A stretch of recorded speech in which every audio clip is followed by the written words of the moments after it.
you guys looked up, you guys might have seen these brown circles here. Any guesses to what these are? The dirt seeping through? Actually, no. This right here is the underside of the men's restroom, and this is the underside of the women's. Oh, nice. Well, obviously, I'm kidding. These are actually formed from bats. Just like the chemical reaction in the alligator with the oils in our hands, the oils in the bat skin cause the slime appear to turn brown. But if you look right in the centers of them, there are these large holes. That is from the carbon dioxide that the bats breathe out. It had chipped away at the softer bits of rock. Huh. Do you have But if you guys look down in that direction, I just looked on a light. Like I said earlier, Jesse James had signed his name here in the cave, and that light right there points down towards the passageway to get down to his signature. But also, like I said earlier, due to time restraints and the very narrow passageway getting down to his signature, we cannot actually take tours back there. But I did promise to show all of you guys a photo of his signature at the very end of the tour. And if you guys look even further down there, you guys might have to come over here to the right up to the middle. But that light right there is pointing towards a room, and that room is something that we call the McDowell's Chamber. Joseph Nash McDowell was a mad scientist, and he wanted to learn how to petrify the human body. So he went around Hannibal asking everyone for their recently deceased loved ones. But of course, everyone said no. So without a science experiment, he went back home to St. Louis just to find that his 14-year-old daughter Amanda actually died of pneumonia. So he brought her back to Hannibal. He put her in a copper and glass cylinder. He then filled it with some sort of alcohol solution, and he had placed her in that back room. He then boarded it up and put "Do Not Enter" signs all over. But like I said earlier, the cave was sort of like a children's playground. So the first thing that the children would do when they see the boarded up section of the cave that has "Do Not Enter" signs all over is they would rip down the boards, and inside they would find a dead body. The older kids would run straight home, but they would grab their younger brothers and sisters, bring them back, tell them a ghost story, and then show them the dead body.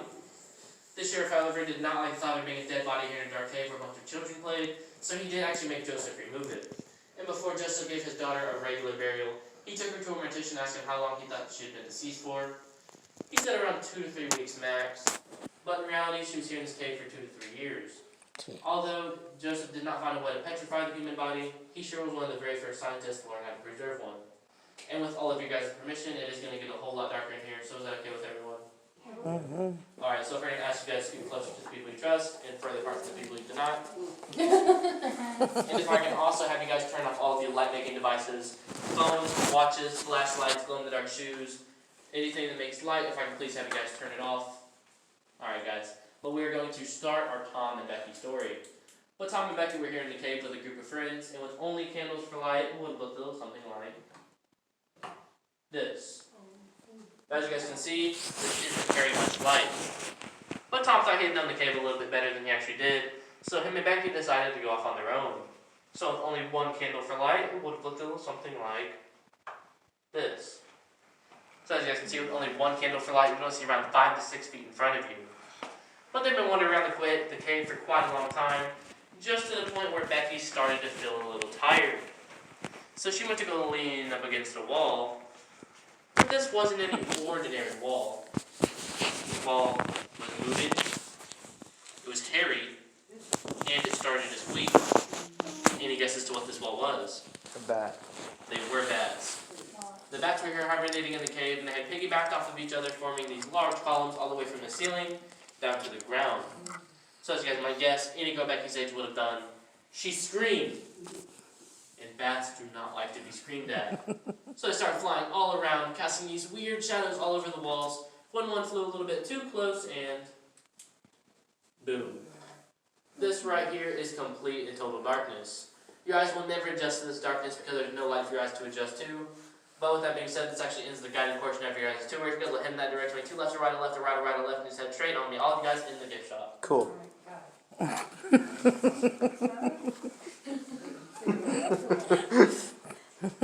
How long did that take you to practice?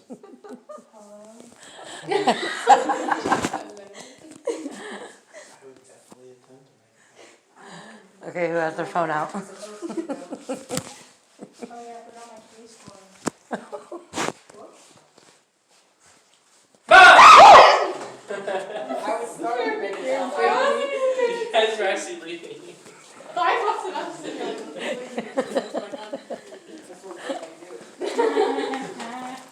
Well, you were going the wrong way. I couldn't go ask. I couldn't remember if it's left or right. I'm not good with the left or right. You draw my head, that's one out or?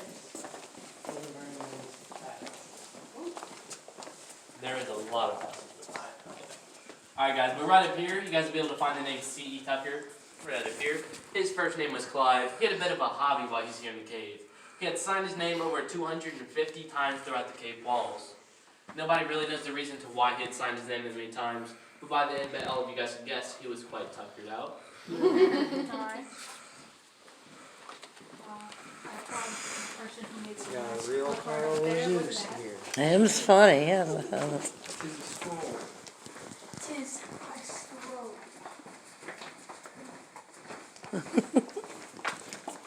Alright guys, but next up is our guiding hand. It is another landmark just like the alligator, and if you guys use your imagination, it kind of looks like a finger pointing back towards the exit. Yeah. But I'm not very superstitious, and you guys paid for the full tour, so we're heading in the opposite direction.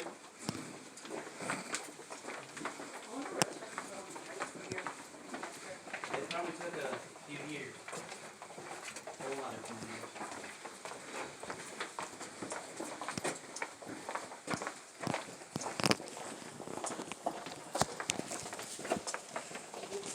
Alright guys, but next up is the wishing well. Feel free to throw any sort of change, dollar bills, credit cards, debit cards, but please make sure to throw out a piece of paper with all of your guys' PIN numbers. Well, obviously I'm kidding about the credit cards and debit cards, but all the money you guys do throw down there goes towards a scholarship fund for all the 7th grade Tom and Becky boys and girls for when they're able to graduate high school to compete against each other with an essay on why they think that they deserve a scholarship for college. You guys actually go down there and dig out all the change?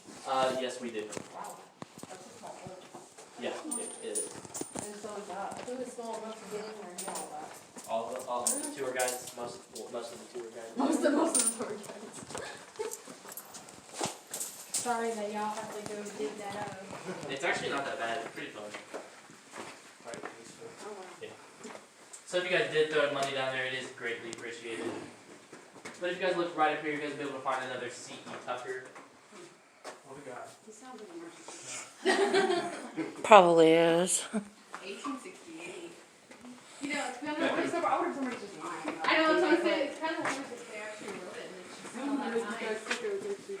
Back in my day, we didn't have video games. We had to scratch our names on caves. Alright guys, but we are now walking through a place where the young children could have played the game called Straddle Pass. That's a game where you put your left foot on the left hand side, right foot on the right hand side, and you try to walk all the way down the corridor without falling off the wall. No.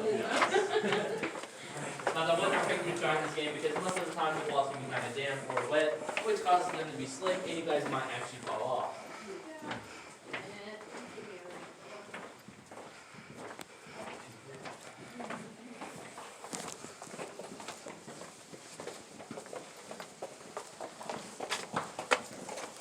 Alright guys, but we are now entering our parlor room. This right here is actually the one place in the cave where you guys can climb up onto the rocks.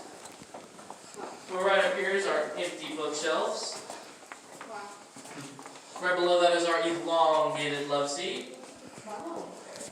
Across from that is our overstuffed sofa. It's like a seat.